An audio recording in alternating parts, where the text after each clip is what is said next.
Going to be a problem with the maintenance not being done and the building let go? We won't, and we had a conversation, I know, 5 years ago, when we were questioning, we needed to reinstate one of those, I believe, the two of them, we had a conversation.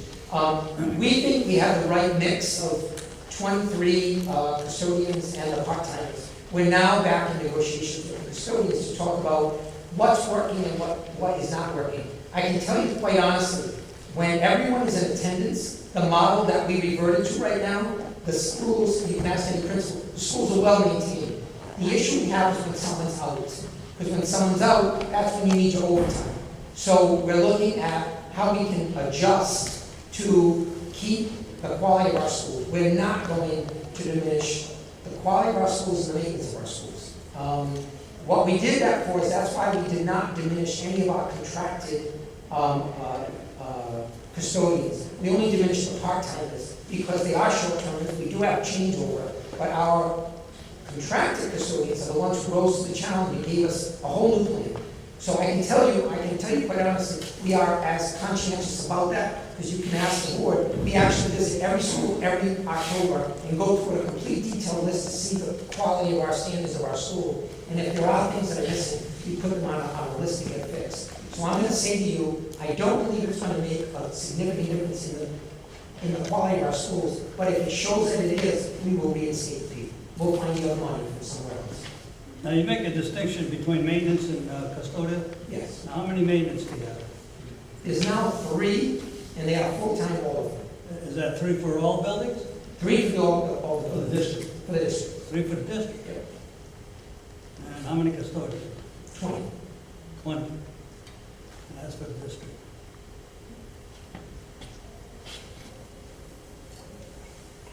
I guess that's all I have. Okay. Wait a minute, there is one more thing. It's okay.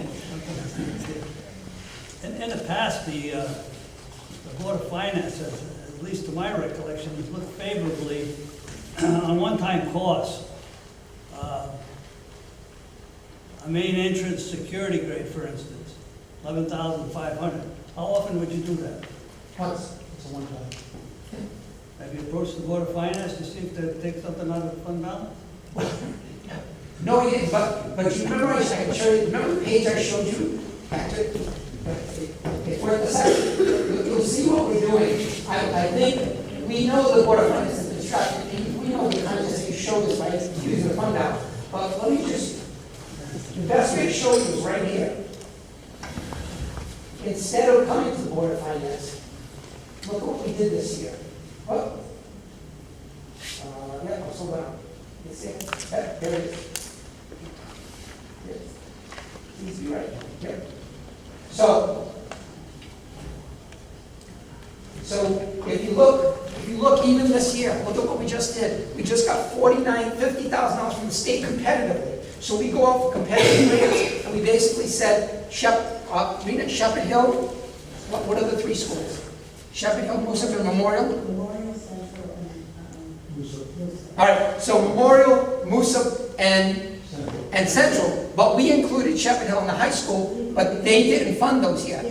What they said to us is, if the people don't utilize their money, they will actually go back and fund them, so we put in for Shepherd Hill. So in essence, what I'm showing you is that when we want to do something like security, before we run to the town, we've actually gone to the state, and you'll see that we've got security grants all over the place. There's another one in here that I know we have. Actually, what you see there in FY16, which would be for Yep. 27,000. This one. Yes, that's the residual for the original 89,000 we got the prior year. So Shepherd Hill, for example, all the one-time security was done for $100,000, $80,000 in those years, and we put all the cameras in and all the locks. But we now want to go to the next level. I agree with you. If we could ask for that one time, it would not be a residual cost, and it would not be in the budget. That's a good idea. I like that. Somewhere in there, do you list those as grants so that I can look at it and see that it's a grant? The grants are not part of the operating budget, but we do a presentation every year on all of the grants, and these are all the grants for the last 3 years. That's why we gave it, because you never see the fact that there's a lot of the money that we go after to basically keep the schools at a higher quality than we basically pay through the taxpayer. Who does your snow plowing? The town does some. For you guys, most We have Our our, building, our maintenance crew does. but the town does some. When we need help, the town will do it, yes. But we have 3 B&G guys who do our basic driveways and our parking Sidewalks and whatever. and our sidewalks. Our sidewalks and such are done by the custodial staff, still using the leads, the lead custodians. But the maintenance crew, they handle the driving of the trucks, the plows and the sanders. Now, you have what do you call it? 20 custodians, how many in each of the buildings? They vary. So, high school has 7 or 8, you know that. You have how many? 3? 2.5. 2.5? 2. 2, well, we don't go 2 because I'm there with, I live with you. Mosup has Walter and one other, or 2 others? 2.5. Yes, 2.5. So a small school like Mosup, K3 and only 300 is about 2.5. One morning, one and 1.5 at night. And then Memorial has the same thing. And the only reason why is because they're contiguous to the other building. You used to have 3, and then they spend half their time in another building when we need them comes. Do you guys move around within the district as necessary for absenteeism? Do we move them around? We do. Yes. And those numbers are actually in the detail, Mr. Demand. If you go to any one of the schools, there's a code 2600, which is facilities. You would then see the individuals listed for those schools. Thank you. So that 100-page extra stuff, but it's a lot to look at. Thank you. Any other questions, comments at this time? Yeah, I have a question. 2 things. The first one, it says district enrollment, and under central office, there's students that are placed in the particular grades. It's confusing, so. It is, and when you're first seeing it. So we have students who do not reside in any of our schools. They go to Joshua Center, Harmony Hill, they are special needs students and they're placed out.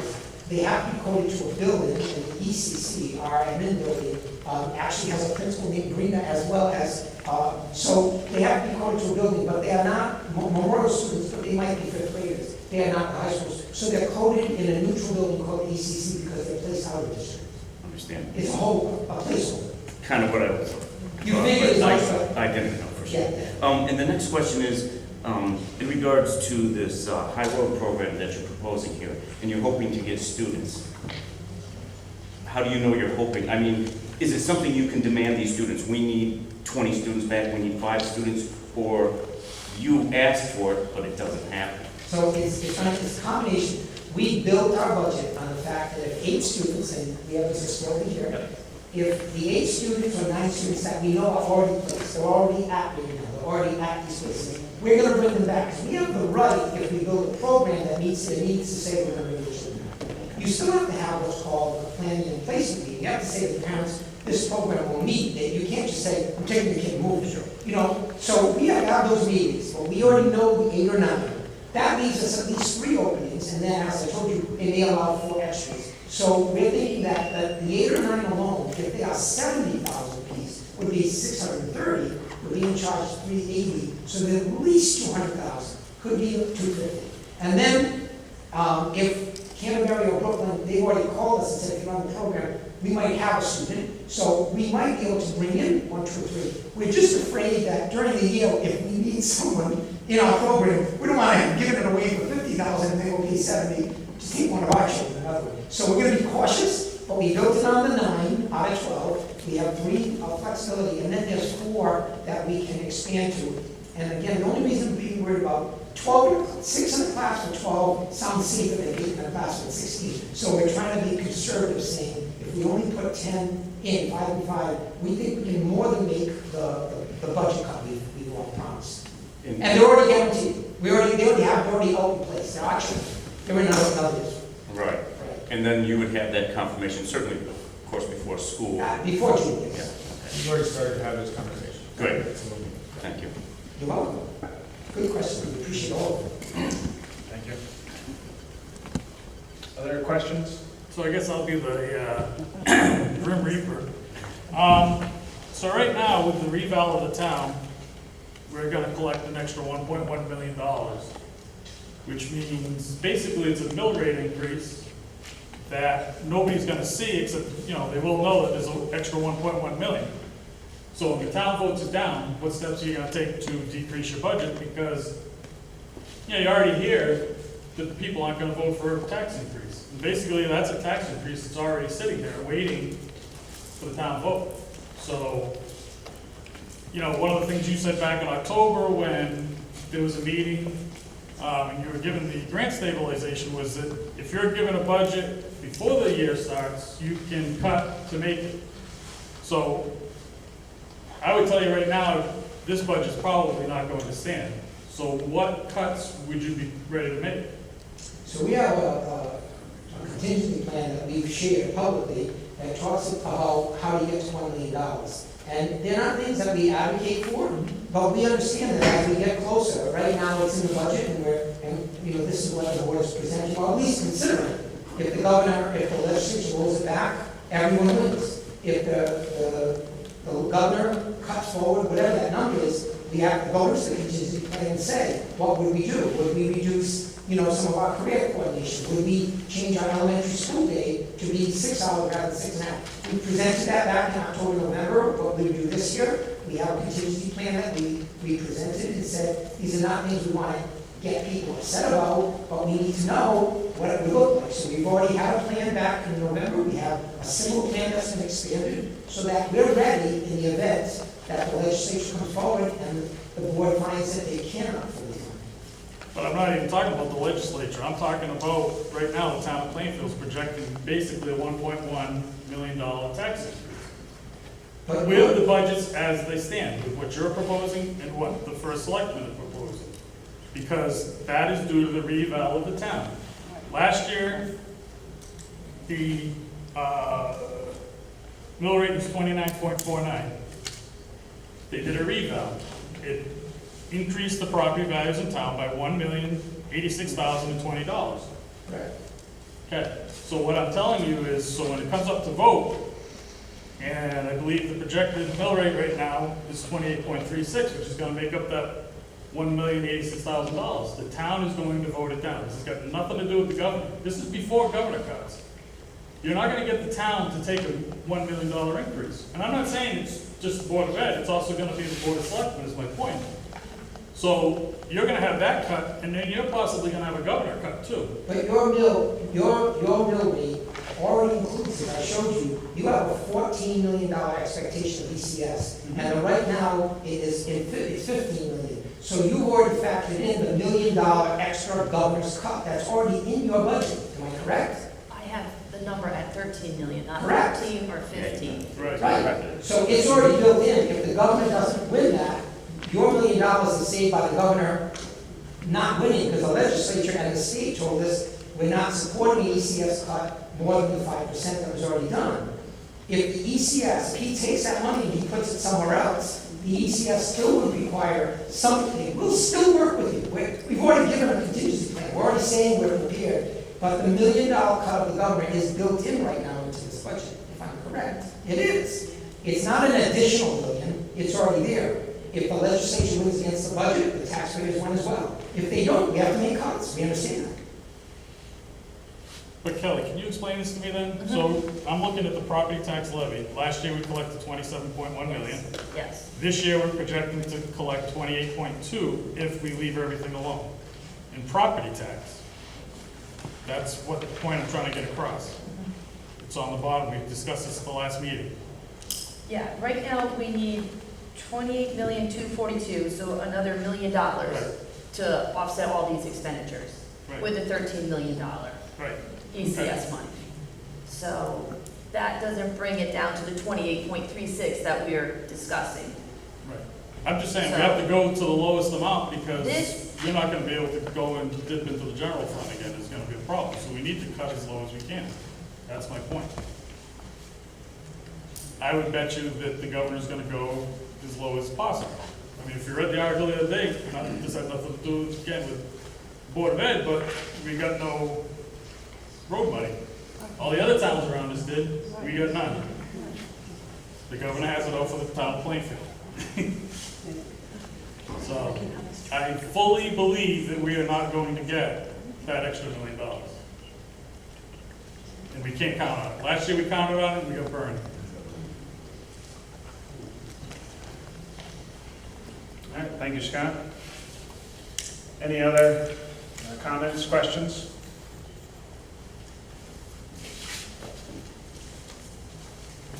No? Okay.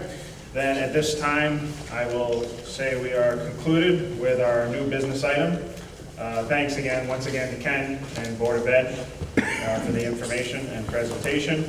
So next item is citizen participation. So again, sticking to what was discussed tonight in relation to this presentation, are there anyone, citizens participation, who would like to ask a question, make a comment? No? I got a question. Okay, yeah.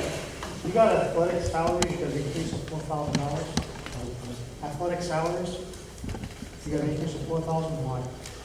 Do we add somebody, or do we give them more money? It's a contractual, it changes this year, correct? So we have a 3-year contract with the teachers. That's what I got to do with the coaches. I'm sorry? It includes coaches. Coaches are a teacher's contract, Really? required by law. Okay. So any increase that happened, and we held off any increases for 3 years, but then it hit this year. So it's really just, you know, if they were making $1,400, coach, you might make $1,450, but if you add that across all the sports, it comes out to about $4,000. It's not new sports. Have you thought about cutting some sports out, switching out? We actually did the opposite. We talked about doing the activity fee to offset the cost. Rather than make kids lose programs, we felt that we would do an activity fee so we could preserve the sports. Okay. And other things. Now, also, with the locks at the double locks in Rock or Shepherd Hill, how come those aren't done? With all the security and everything we have? We're waiting for, we put in for all 6 schools, and they have funded 3 of them at this point.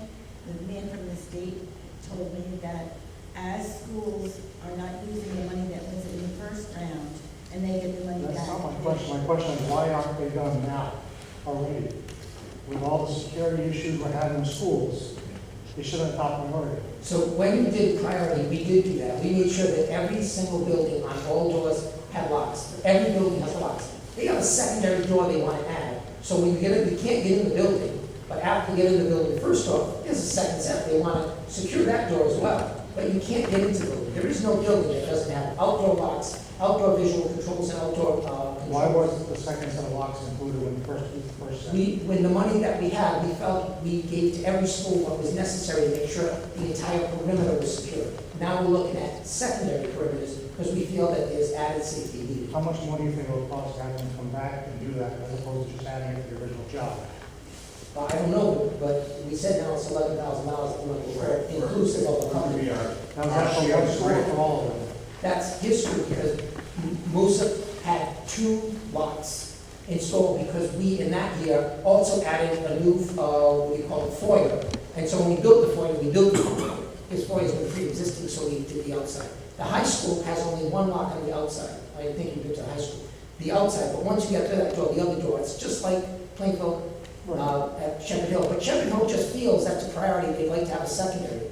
It's good to do it. It's not a necessity because the building is protected, but we do think it's a good added. It's a good idea, but my question is, when you were doing the initial project, it might have only cost us $8,000 or $5,000 to add that extra locks instead of 11. I respect your concern. And when we had 100,000, we asked everybody what they needed, and we did what we thought, which is all peripheral, just like the high school.